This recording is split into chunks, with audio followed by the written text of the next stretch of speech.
actually whilst I had it open I thought I'd look in here and it's pretty filthy, so give that a quick dust off, one-handed. Can you see the dust coming off it? Careful of that ribbon.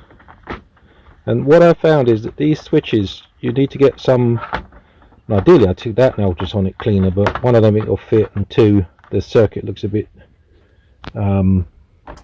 fragile.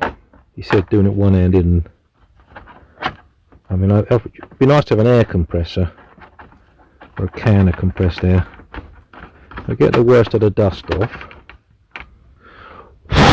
Yeah, get the worst of the dust off, and then what I find is this spray stuff, contact cleaner, get it in there, and you see it coming off here.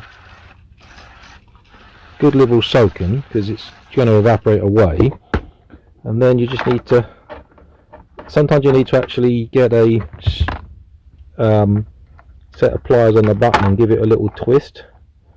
Get it in like that. Sometimes you need to give it a little twist like so, because it's the dirt is inside there. Yeah, but I'll just do that off camera.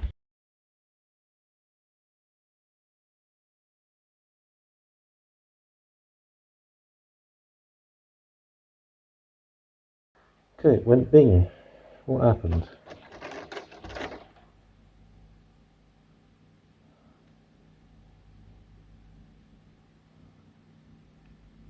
Leave it on there to get dry. Got bubbly, I'll give you that. Leave it on there, put it on the radiator I guess, because radiator won't get more than 100.